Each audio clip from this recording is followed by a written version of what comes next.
Well said. And speaking to archetypes and archetypal natures, one thing I love so much about Dion is that how she lends insight into symbolism and the mystical Kabbalah in particular. Some things she says, they just hit so perfectly.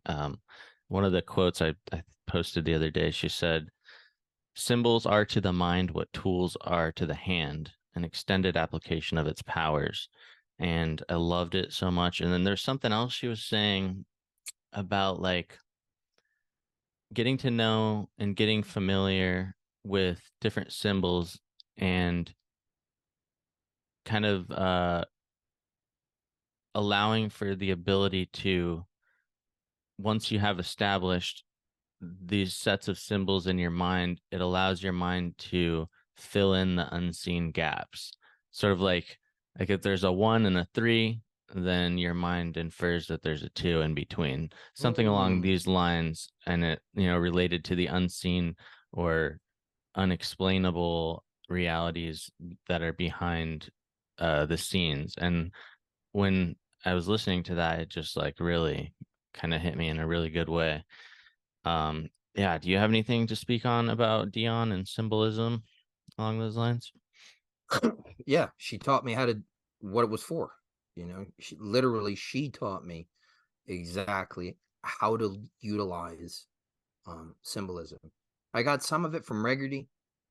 I even got a little bit of it, and this is probably, as you know, a big admission for me. I got a little bit of it from Crowley, because even if I don't agree, like, I will read it anyway, you know, because there's something to learn from everybody. Nobody is completely, you know, don't read that. I'm not a believer in that. But uh, the force of Crowley's personality tends to drag people into like cult status. So there's that. But Dion Fortune principally taught me how to utilize the occult and what the occult was. But she gives you just enough that you're not able to project these things that she's talking about onto your own experience. She gives you just enough to the point where you can understand your experience if you're actually, allowing yourself to, open to these practices and to these higher states, because some people aren't ready. Not everybody, like, you might want to, but that you might not be ready to go out of body. You know what I'm saying? Like, that's mildly traumatic. If you're not, it's traumatic in any case, but like if you're not in like a car accident or near death, and all of a sudden you're just looking down at the top of your balding head from above yourself, and that you're like, how the fuck did I get here? Like, it's jarring. That was my So first experience. yeah, right. I mean, it's like, it's not. I feel like people have one of two reactions: either like, wow, I want to do that again, like That was mine. now. Mine was, I don't ever want to do that again. but I did. but but so she helped me make sense of symbolism. She helped me make sense also of the principle of emanationism. She helped me make sense of an idea that Plato had instilled in me, and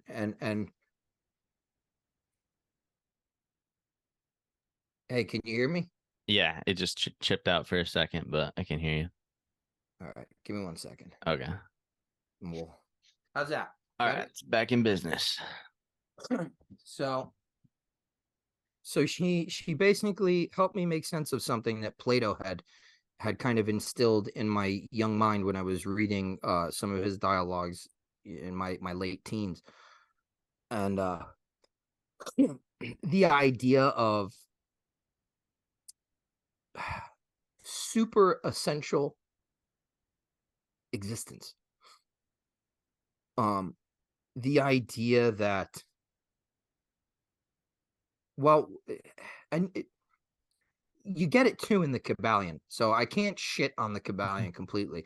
As a matter of fact, it's cool to shit on the Kybalion, because like of how erudite everyone is, and like, look at how fucking big this book is, huh? Like it's a dick measuring contest.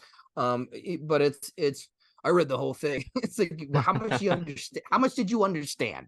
Yeah. Like, tell me that. But The Kybalion and Mystical Qabalah are the two books I recommend to all incoming initiates. I don't want them to read anything about the Golden Dawn because I don't want to ruin their. They're going to build up expectations about it that are going to ultimately get in their own way.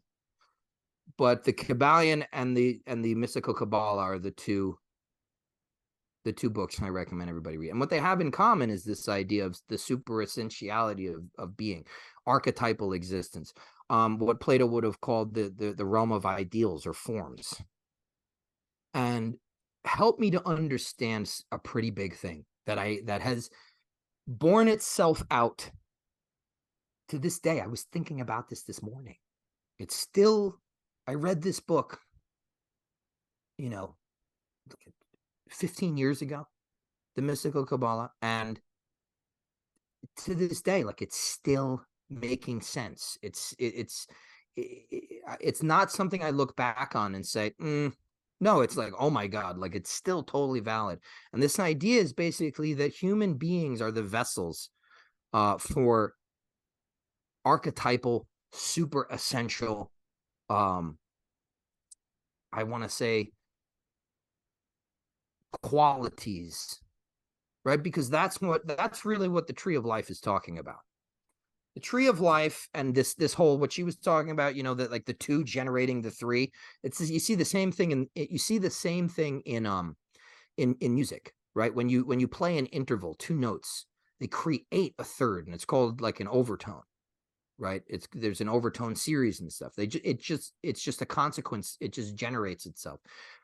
It's the same thing with mathematics, and it's the same thing with the Sephiroth of the tree of life. The whole idea of emanationism is not that things happened. It's not that Keter, then Hokmah, then Binah. That it's everything happened at the same time, right? That's the lightning flash. It's all happening right now, and it didn't just happen in the beginning. It's happening every second, every nanosecond.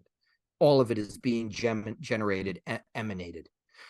But the idea is that in order for things to differentiate out of that undifferentiated, tohen, that we call it apophaticism, what we were talking about earlier, not being able to, like, talking about things in the negative. We call it the apophatic tradition.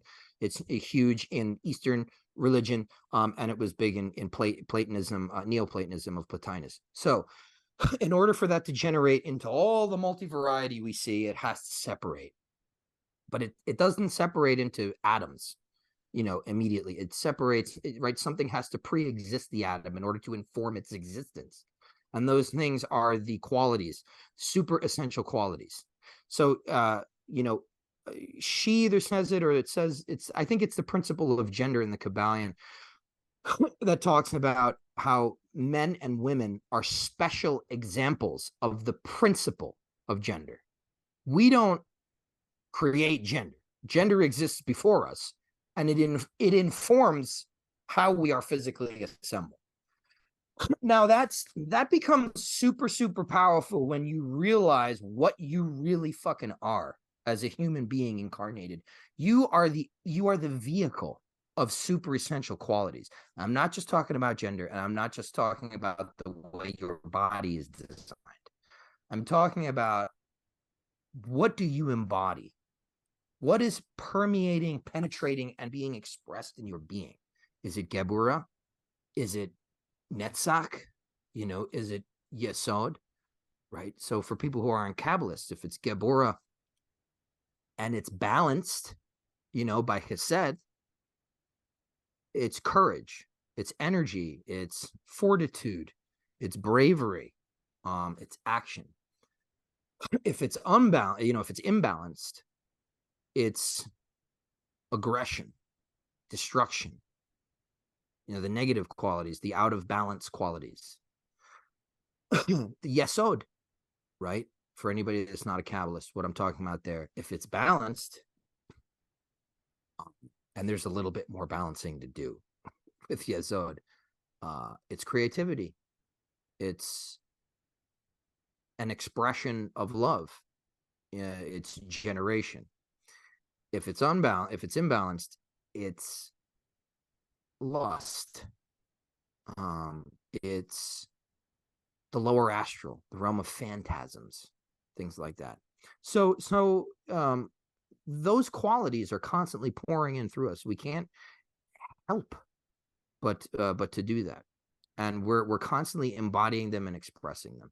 And so it becomes like really apropos when you start thinking about like things like politics.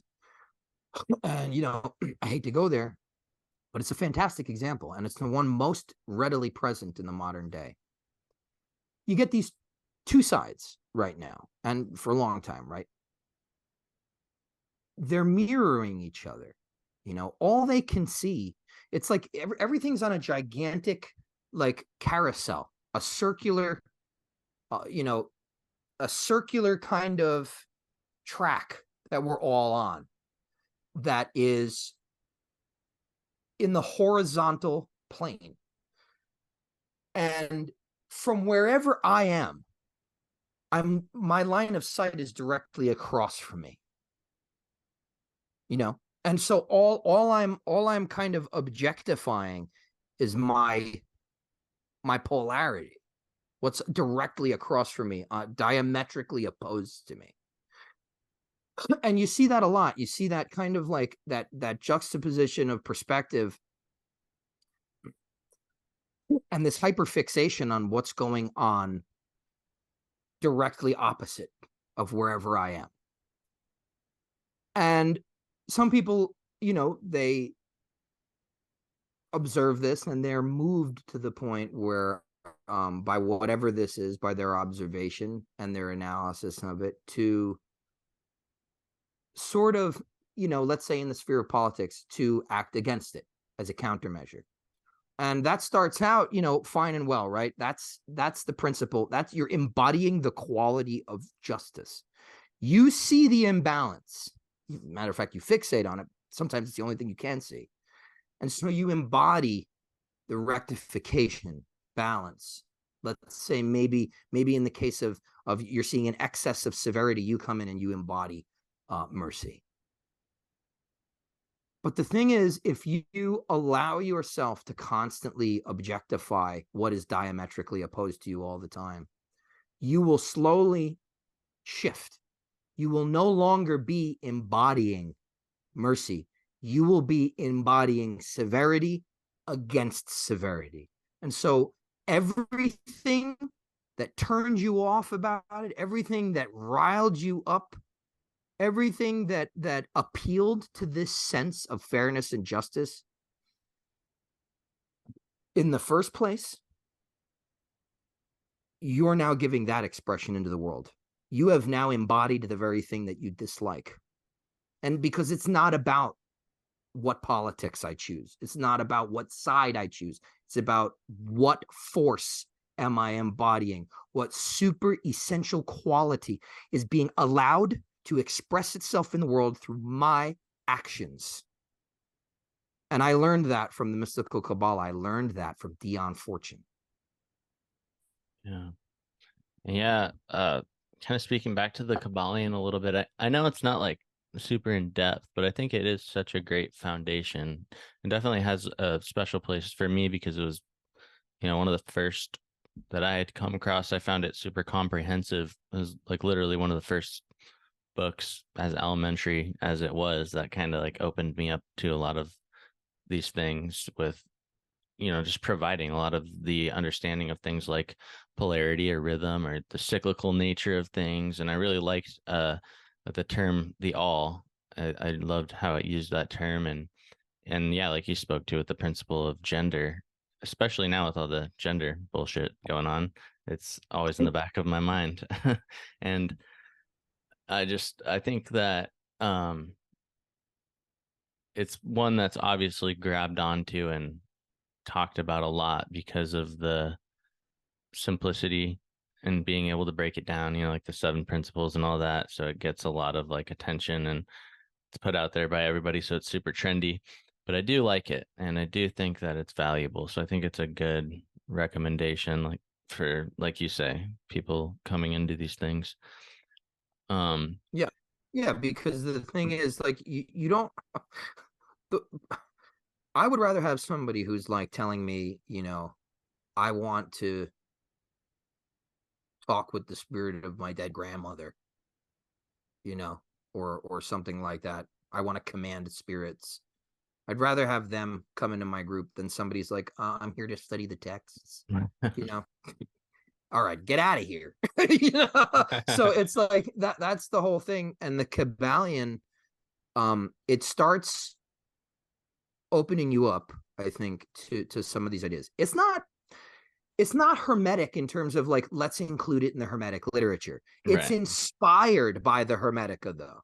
I Yeah. mean, I just did a full scale investigation of the Corpus Hermeticum, some of the technical Hermetica in whatever is available from the Perso-Arabic. Most of that stuff's in there, you know. Even like the Hermetical diagram, you know, in the I want to say it's in the Chrysopoeia. That sort of I would say it's like a Hellenistic era manual of alchemical hermetic diagrams, right? That the Ouroboros that says entopan, that's the all. I mean, so that's where they get that title. You know, the Pymander talking about I am Nous and I am with you everywhere and I know everything about you. I know what you want when you want it. I am everything.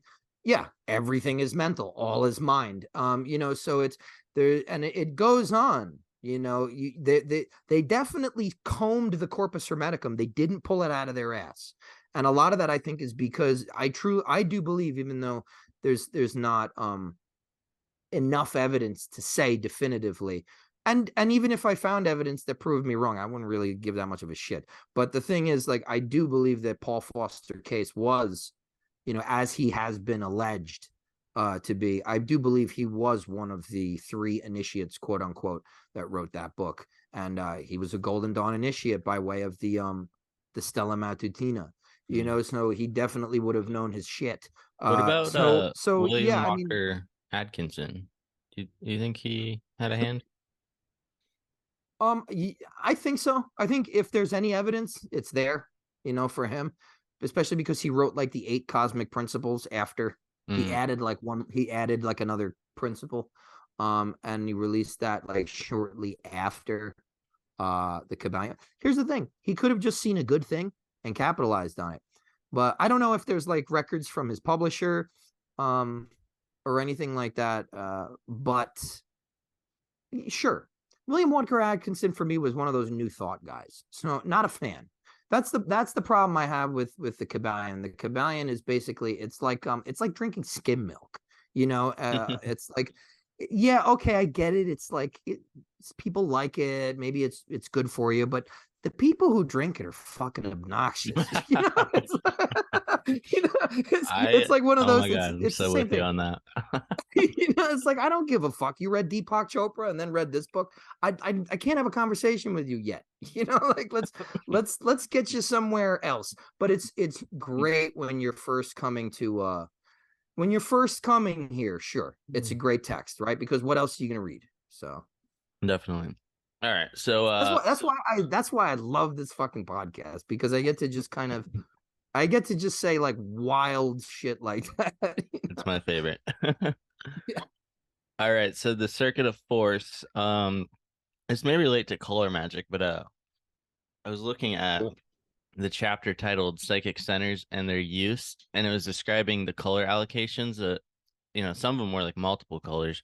Malkuth is like the 4 colors of Earth, whatever those are. And then The Trinal Yesod, of Russet and Black. boom. Yesod, indigo, dark purple, violet. I don't know if there's another in there. Um, Yeah. No. How many were those? Were those 4? that was 3: indigo, dark purple, and violet. But I think it was saying there were 4, but then it only listed 3 that I could Yeah, see. because the fourth color is probably specked. It probably Mm. has little flashes in it. I think it would be like maybe gray, flecked black, or flecked gold or something like that. So the thing is, with all of these attributions of color, this was a tremendous part of the first iteration of the Inner Order of the Golden Dawn.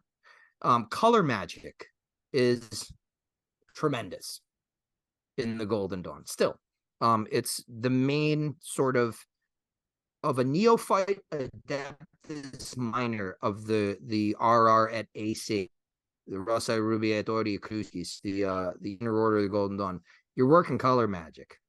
That's all you're doing, really, until you take, like, until you learn about the actual neophyte hall and how to conduct a ritual on the astral. But we don't just do astral initiations, by the way, so don't think that's what I'm talking about. But there are like 3 or 4 different levels on which any given hierophant is working during a physical ritual as well. So you have to learn that. But everything before that is just color magic, and it continues. So the underlying idea behind color is that it's not a symbol. Symbols are things that communicate or represent and can sometimes embody, right, like a talisman, a force. But color is a force in itself. Color is an actual physical force. We know that about it. When I was born, I was jaundiced. I was a preemie. I was, in an incubator for the first like 6 weeks of my life. And what brought me back? Blue light. So it's not fake. Color is a force in itself. It's an actual force, not symbolic. It's an actual physical force. So we use color a lot in magic, and a lot of people poo-poo the Golden Dawn and their ritual accoutrement. I did. I walked in and I'm like, oh my God, you guys don't use pastels? I'm out. It's all you're telling me it's all fucking primary colors. It's it looks like a playroom. But it's not because they like bright colors. There's a fucking reason for everything in a Golden Dawn temple. Everything. If you think something's like just hanging out on like a counter, everything's there for a reason. Nothing is arbitrary. But color magic is a huge part of it. And actually, Moina Mathers, Sam Mathers' wife, and one of the founders of the Golden Dawn, even though she wasn't a chief, she was, just as much part of the leadership and founding of the Golden Dawn as anyone else. She was an artist, and she went to art school. In fact, she met Annie Horniman in art school, and who was a benefactor to her and her husband for the rest of their lives almost, and was a major part of the Hermetic Order of the Golden Dawn, Annie Horniman. But so Moina put together the entire list of the color scales, and they're based on the 4 worlds of the Qabalah. So that's why you typically have 4. You have the king scale, queen scale, prince scale, and princess scale, and they get more and more rarefied. You begin in the king scale. You begin with primary colors, and you move downward. And in the princess scale, they're typically like flecked, black flecked gold, or rayed, they call it. They're either flecked or rayed. So that's a huge part of, and they're all corresponded to different zodiacal signs, planets, all sorts of crazy shit. They corresponded to the Sephiroth on the Tree of Life, the Navitat, the paths on the Tree of Life. A lot of entry level adept, quote unquote, work is in color magic. Yeah. And I think it lends a lot of insight into something like, if you think about like tarot cards, like we have all these various tarot cards out there. Some are just really beautiful, but maybe they don't have color to them. And, I think that they still hold value and, a lot of utility for sure. But I feel like tarot decks with intentionally selected color included within them is probably going to drive deeper at affecting the subconscious on a more deeper penetrating level. What do you think about that? Oh, your sound's off. Thank you. There you go. I'm coughing a lot tonight, so I mute myself when you're talking. But Oh, no yeah, it's activating a different part of the psyche for sure, but also it's, the Golden Dawn had this thing that came out of Theosophy, and particularly the works of Ram Prasad, right? The top of work, the nature's finer forces. Again, trying to scienceify, if I can, use a shitty word, spiritual things. and turn it into this actual physical science. And it worked in some areas, it failed miserably in others. But one of the things with color is that it's not just engaging the subconscious, the conscious mind. That's very important because that's kind of the route. I was reading some stuff I wrote like 2 years ago, and I'm reading it, in putting together this manuscript for Tria Prima. I'm going through every note, everything I ever wrote. It's extremely extensive, and I'm reading stuff I wrote like 2 years ago, and I'm like, I was psychologizing it. And I didn't even realize it because it's so strongly ingrained in us. Like we don't know how else to talk about things. Yeah, it makes sense. And it is a part of it. It's not wrong. But it's not, like you were saying before. I think you and I were having a conversation off topic. There's a particular person who like is really, really on point about certain things, and then he's just like, you're missing information. That's really what happens when we psychologize everything in magic. So it does affect the subconscious, but what the idea that they had was that colors being forces in and of themselves had actual etheric kind of interactions. And what happened was when two colors, primarily complementary colors, which if you look, I don't know if you can see, you see right here. Yep. So that's the Munsell or the early color wheel in the system of hues. And so complementary colors are colors that are on the opposite side of the color wheel. They're typically colors that wouldn't match if you wore them in an outfit. Or you'd just look ridiculous. You'd look like the Grinch. Like I would say the complementary colors for a particular element, the fire element or something like that, would be red and green. Now, Tabby Cicero has dialed these things down to a Munsell hue number. Wow. Like there's an actual, like she has done such minute detail, right? Moina started it, and then Tabby really refined it. And when you put these two, it's called a ground and a charge, right? So you got the primary thing is always the ground. So the red is a primary color, and you put the green on top of it, and it flashes, and you can see it. Wow. You can see the etheric flashing that's happening. When you consecrate a candle, let's say, for instance, of a certain color, you'll understand that it's charged when it begins to glow in its complementary color. So if I'm charging a green candle, it should be glowing red. To know, when I've consecrated the thing. And so they believed that this interaction of color, they call it flashing colors, and it's a whole system. We create talismans based on this flashing color formula, and we work with them. They believed that it attracted a certain kind of etheric force.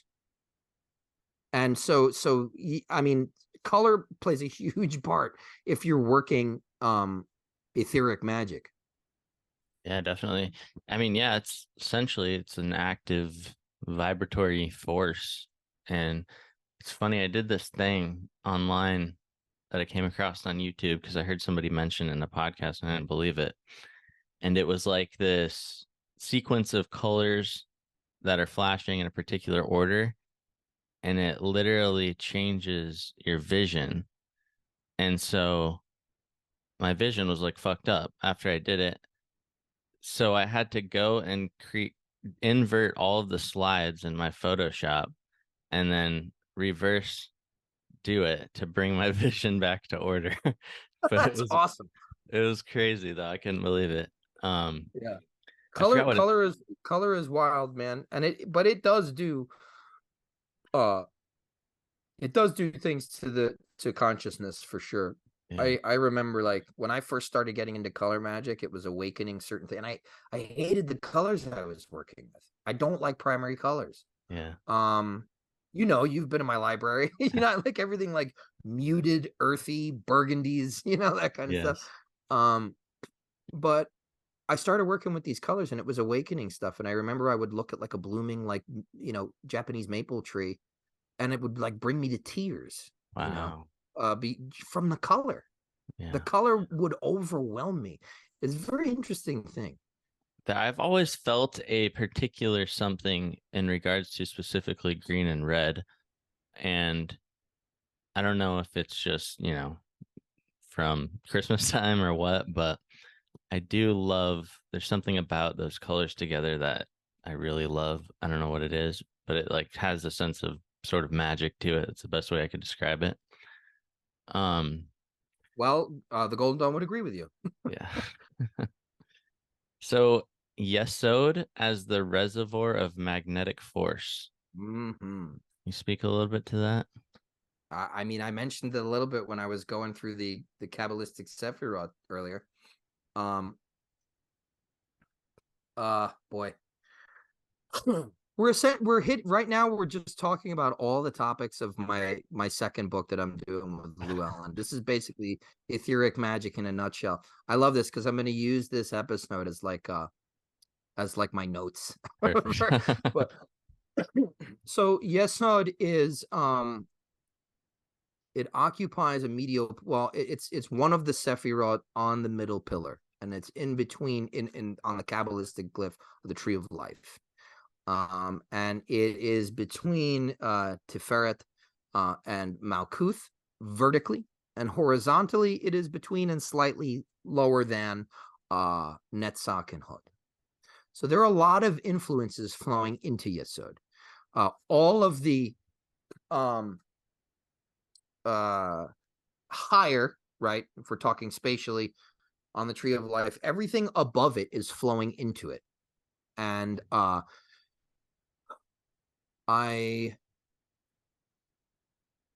so essentially it's the etheric blueprint of everything.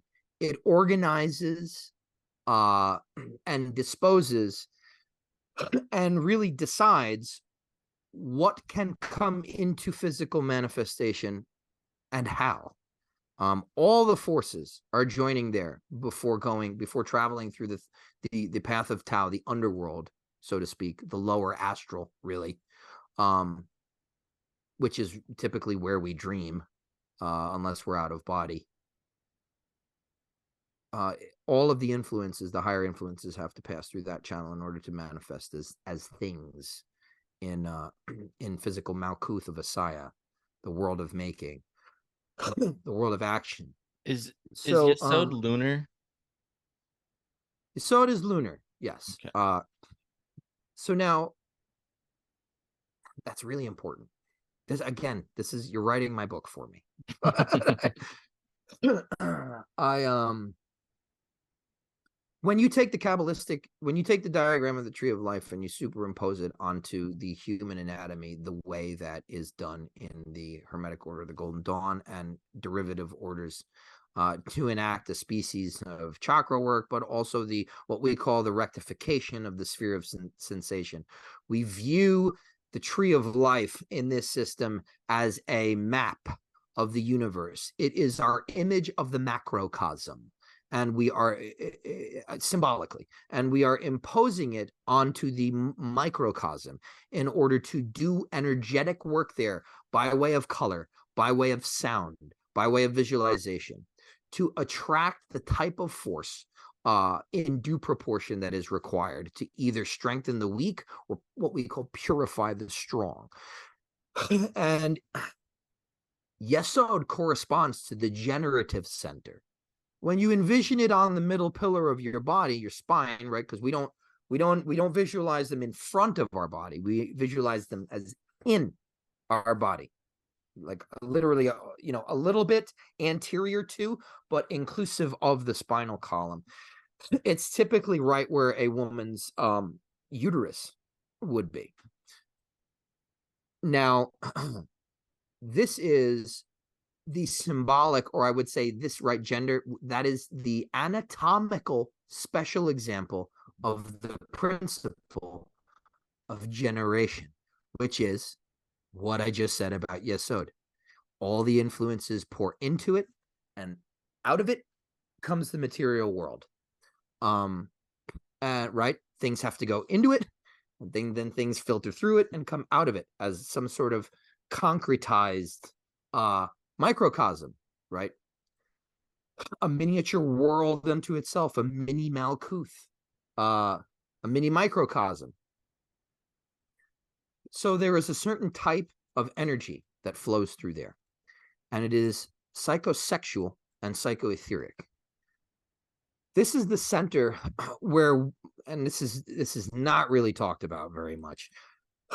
Sexual energy is the basis of all forms of I would say Kabbalistic Hermetic magic. Not necessarily goetic, but there is a species of there is a school of thought that says the goetic spirits are actually feeding off of that energy from you. They're taking that energy from you. And it's specifically that. And etheric parasites and vampires, they latch onto and either promote, instigate, or just latch onto people who have habits that drain that excite that energy and then drain it. So sex addicts, drug addicts, alcoholics, things like that. There's a very sexualized nature to a lot of those behaviors. I know because I was an addict and I've been in addiction and recovery circles. One of the most interesting things that has ever occurred to me is that I tried to stop doing drugs. And it was a particular stimulant and cocaine. And I remember that I would get 30 days clean and I'd have some sort of meltdown. And then I would get, because you keep track of the days. You're not approximating. You're keeping track of the fucking days. You know, like, can I, like, to get 90 days clean when you're a day sober seems like a miracle, like impossible, like climbing a mountain. And every 30 to 60 to 90 days, in those intervals, I would relapse. And I asked my counselor, what is going on? I noticed, right? I'm keeping journals, I'm keeping track.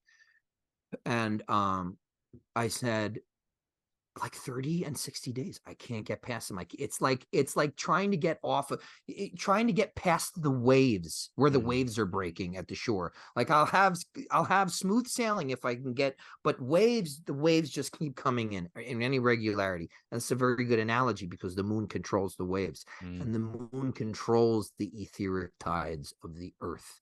And she said to me, it's a phenomenon, particularly within cocaine addicts, and we don't know why.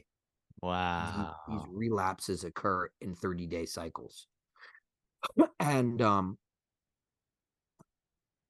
believe it or not, I made the correlation after a particular, well, I kind of knew what's 30 days. It's fucking lunar cycle. But I really made it when I had done this full moon ritual. It was like I had to leave the ritual because of the images, the mental images and the impulses and the urges I was getting, having vanished and everything. Right. So, the thing is that practicing magic, and here's why it's dangerous, and people who don't acknowledge this and they poo-poo, you know, they say, oh, well, you know, it's overrated. They don't know what the fuck they're doing. It's as simple as that. They might be doing stuff. They might totally be great magicians, but they don't know what they're doing. There's a difference. You have to know what you are doing. And what happens in magic is you are raising psychosexual energy because that is the motive force. Azot, Eliphas Levi talks about it. Magnetized electricity.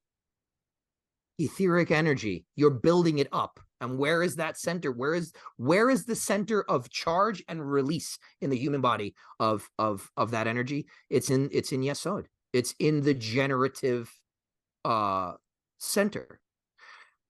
So you build these things up, and if you do work in the full of the moon, there is more etheric energy available. Right?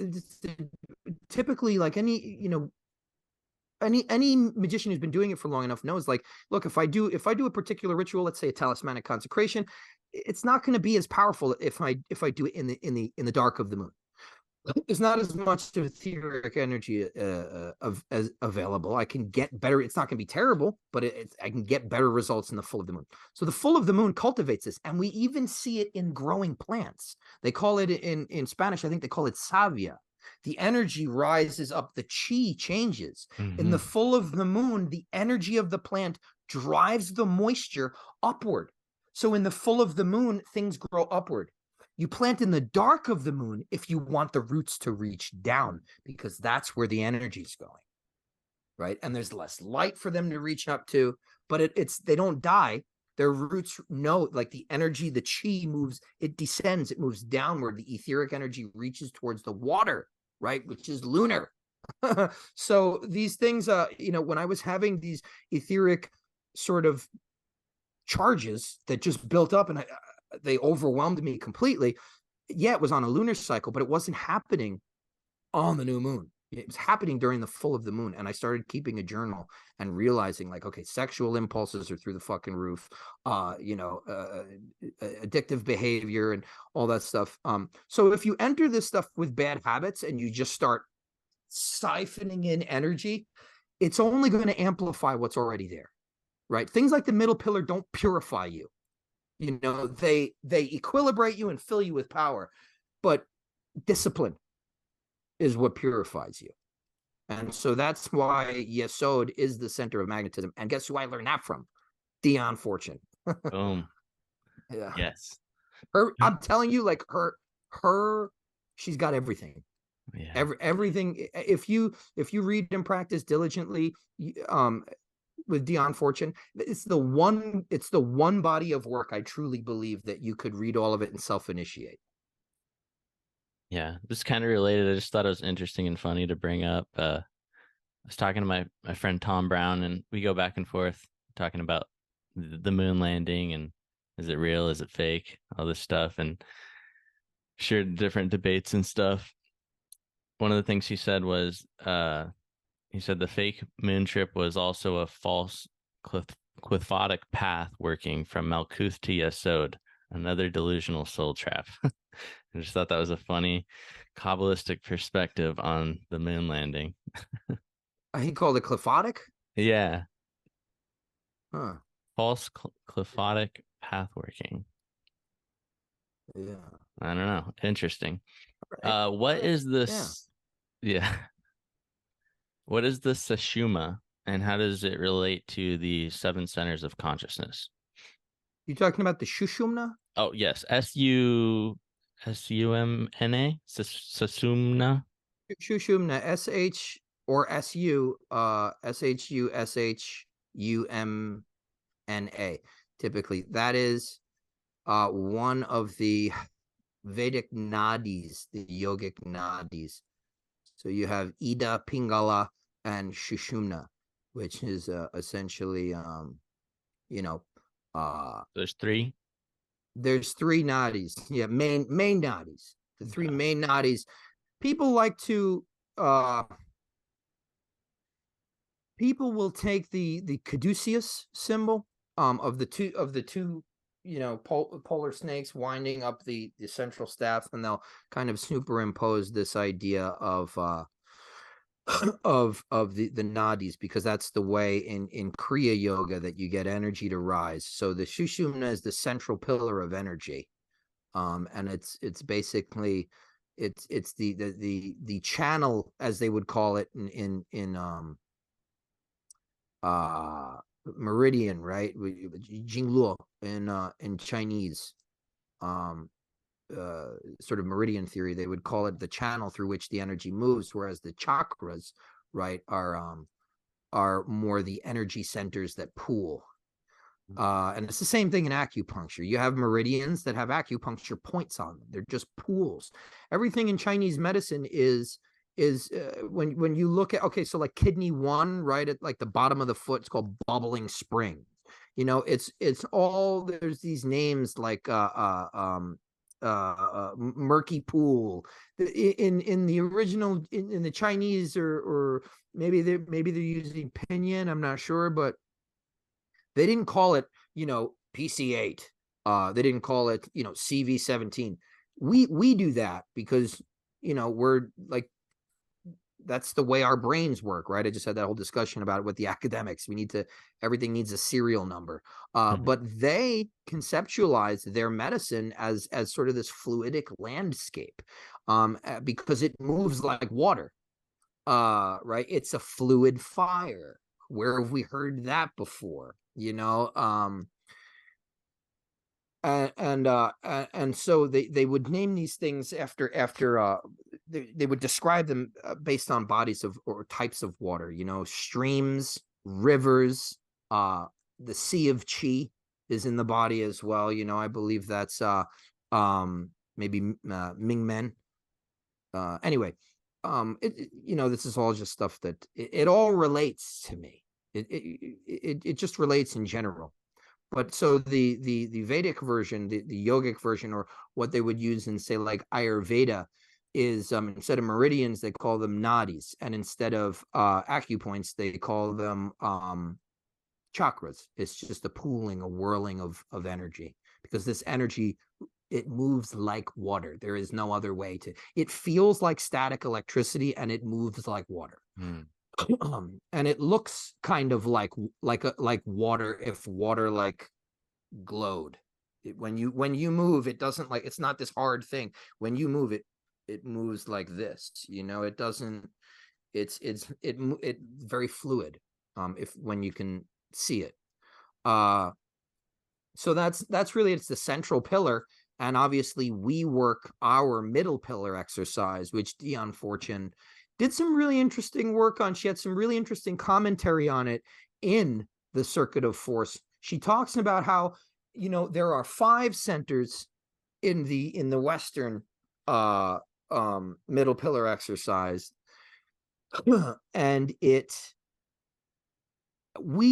the quote unquote root of our system is in the feet, right? And that would actually agree with Chinese meridian theory. We root to the earth through kidney 1, bubbling springs, at the base of the foot.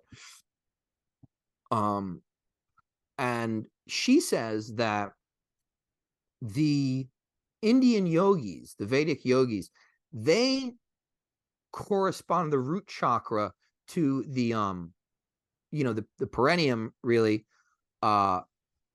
because they did their energy work seated. They connected with the earth, but their ass on the ground. Oh, okay. Yeah. And so, but she does say that lifting, like doing the full lotus thing, crossing both legs and raising those energetic centers in the feet slightly higher than the pelvis. She said that she writes that she has gotten better energy work doing that. But I mean, I've been doing seated meditation since I was 19 years old. I've never been able to get my feet up that high. I'm built like a box. So, so this next question kind of relates. There was this diagram in the Circuit of Force. It was relating the Tibetan symbol system and the Kabbalistic tree, where it was showing the 5 Sephiroth that comprise the middle pillar, each with an elemental correspondence from earth to ether at the top. And I noticed there's like a resemblance to the elemental symbols of this system, and the symbols that they were using, they seemed like they related to the tattvas, except like the air and the water, they weren't necessarily in the same positions I would have thought they would have been. I would have thought, they would be reversed, corresponding symbolically. But that, I don't know, maybe these symbols were just a coincidental. well, I'm not looking at it. I mean, I have it right here. Yeah. Let me see. I mean, unless you want to screen share it. Do you know what page it's on? Do you have it? I can pull it up real quick. Let's see. I know she's got all these she's got a couple of really cool diagrams in here that Yeah. I have used for years. I've incorporated into my own kind of Hellenistic system, right? She's got like the lyre of Orpheus in here, Oh which yeah, is I wanted to touch on that one too. oh, it's okay. I see it here. I see one of them. The method of triangle working. Let me see. That's I'm gonna see if it's the same one. I gotta reread this. I should have done this for book club. I let everybody pick the Mystical Qabalah. It's okay. You could do that one eventually. Well, I mean, I guess I make the rules, don't I? So Right. I can bait and switch. I see the yogic chakras. See the caduceus, lyre of Orpheus. I don't know. I don't remember what the attributions were. If you want, you could just tell me where fire or where water and air were, and I can kind of explain why. All right. I'm One. assuming that you think they would have maybe water. You might have thought water would have been like where Yesod was, but it wasn't. It was air. Is that what you're thinking? It was. Let's see. Water. Yeah, I would have thought. Well, if the only reason I was thinking that was because I'm wondering if the symbols were actually intentionally mimicking the tattvas, and if they were, in that case, I would have thought that air and water would have been switched. I'm gonna find it real quick. I just got the document open. Just give me one Yeah. second. So is as regards to Tattva work was absolutely the foundations of this stuff. I prefer the fivefold attribution system of along the middle pillar because along, Shushumna or whatever you want to call it. I don't really like there's this tendency to, especially with Americans, because we have no culture and we hate ourselves, is that uh if it's exotic, if it's exotic, it's more accurate. Where Yeah. it's like that's not the case. Like so I don't really enjoy using the Eastern stuff. I find the fivefold system in that case to be better because it is elemental, but also it relates to the Platonic solids, which is really cool. Oh Like that's yeah. the kind of energy work I like to do, is correspond them not only to the elements, but as Plato did, right? Plato took the Empedoclean elements and he corresponded them to the solids. Yeah, that's really interesting. I think I remember talking with Phoenix Aurelius, and he was kind of laying that out and describing. I don't remember how exactly he broke it down, but it was really cool, the Empedoclean elements and how they all were depicted. I think I'm almost there. Let's see. It is. Yeah, it's Oh, I'm not okay. seeing. It's page number 95. Hopefully we have the same edition. Hopefully. It's in the chapter related to um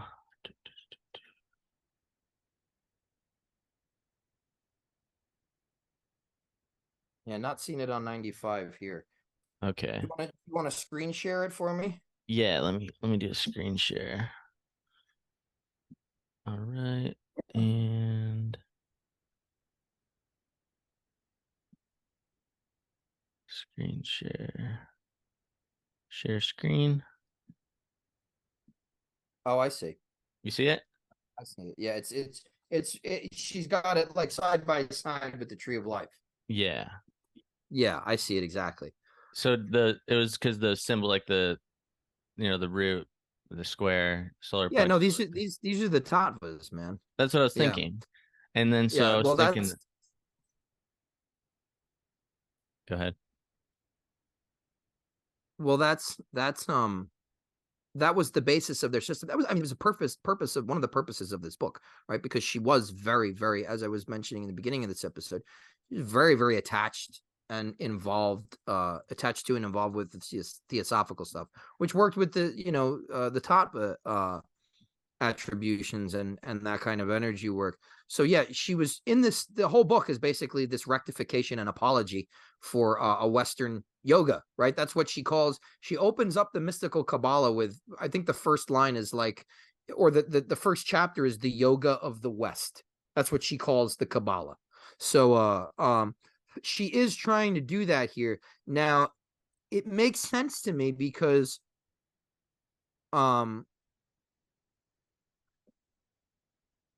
well, it makes sense to me, not with the way that she has them. So she's got water corresponding to Yesod, and that makes perfect sense because it's lunar and because of the generative fluids and because of the fluidic nature of the etheric energy that builds up there. And obviously the throat center being air, she's got it kind of pointing to dot here. It makes sense to me also because it is obviously the center of communication, and it's it's that kind of thing there.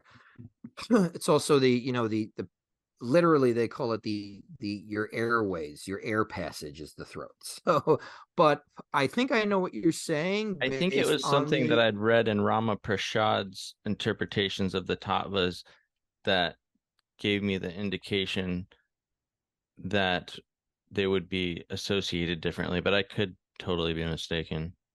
well the thing is also you have to remember, like, these this is what a lot of people forget about these kinds of symbols. They're not, first of all, they're not one-to-one. It's not a one-to-one. It's not like, oh, we found the symbols that Yeah. mankind has always had since the beginning of time, and that's what secret societies are about. We've preserved them from literally day one of the universe. That's not the reality of the situation. That's why a lot of people are attracted to this stuff, but ultimately the tree of life is a man-made figure, and it was made very late, right? In like this, when the Kabbalah, when the Zohar was written, when the Sefer Yetzirah was written, we didn't have the tree of life, and the tree of life has had like multiple different iterations. So and even the tattvas too. So I think that her entire purpose of this book is taking Eastern ideas because they were more popular. You got to remember that this shit is like the tree of life is on t-shirts. It's hanging on my wall right now. People had never seen this stuff before, but they had seen the chakras. They had seen the tattvas. They had, a lot of that Indian Eastern influence on spirituality. I think part of her goal was to make it work in the West, which is, I think, super, super important. It's one of the best things about this book. Yeah. If you flip to the next diagram, there's a diagram that depicts the 7 cosmic planes and the 7 universal planes. And so the this is another theosophical diagram, actually. yeah, the Buddhic plane, it says that that is the plane of the human soul or the higher self.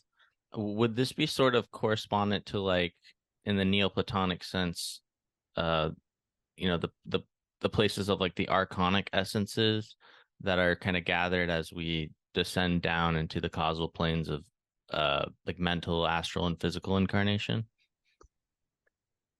I would say that the Buddhic plane is the plane of the daimon, the Agatho daimon, specifically. Okay.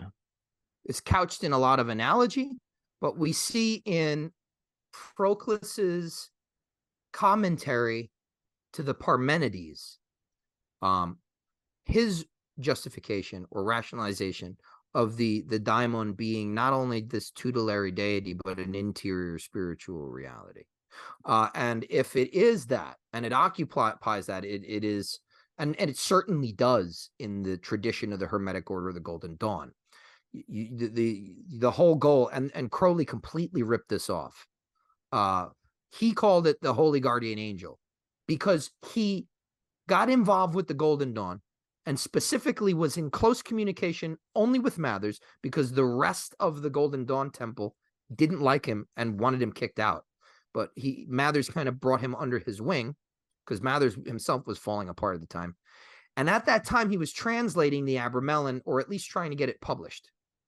So Crowley took this idea, right, after being in the outer order of the Golden Dawn for a year before he became an adept. I mean, that in and of itself is probably mentally unhealthy to go through all that in a year. The running thing is like, I feel like you're doing a really good tack if it's like 3 to 5 years in the outer order. But he took the idea of what the Golden Dawn called the higher divine genius, which is exactly that. You on the Buddhic plane, right? The part of you that is bornless, and again, he took that from the bornless ritual. But to get in touch with that and become an embodiment of that, right? That was the super essential archetype of you. We're talking about embodying super essential qualities. Well, that's the arche that I was talking about, right? We had that sausage analogy. That's your personal arche, right? That is tantamount to you at the archetypal level. You're trying to embody that because it can't physically exist really outside of you. It can communicate with you as if it is outside of you, but ultimately it's your arche. It's the god of your microcosm, as it's called. So it's not really this exterior angel, although Proclus says, because the word that the Golden Dawn uses to describe this Buddhic archetype of the self that is not descended, it uses the word genius. Now, genius is the word that Thomas Taylor, when he translated the Platonic and Neoplatonic corpora, he used the word genius as the English equivalent of daimon, because he didn't want to say demon. So the higher divine genius comes from Thomas Taylor's translation of the daimon in Iamblichus's On the Mysteries. Because the entire reason, the raison d'etre, the reason for existence of the inner order, at least in the Adeptus Minor degree, is theurgy. It says that in the foundational documents, in the flying rolls of the Golden Dawn, which were written when the inner order, because the inner order didn't exist when they first started the Golden Dawn. A couple of years later, there was an inner order, but the first documents were all about theurgy, getting in touch with this higher divine genius. The rest of it, as it descends down, I would say you get to the archonic level when you start getting into the lower astral and the cosmic physical. Above that, you're not in the archonic level yet, because the lower astral really is where these things start. Well, the astral in general, really, but the lower astral. I was talking to David Chaim Smith yesterday, and we were talking about he like compared like the lower astral to like a really bad neighborhood. And I thought that was hilarious. Like the projects or something. Yeah. So, and it's true. But I would say that, yeah, once you start getting down into the lower levels of this, what is in actuality, it's a hierarchy, a chain of being, really, within your own spiritual organism. It's an emanation, it's a ladder.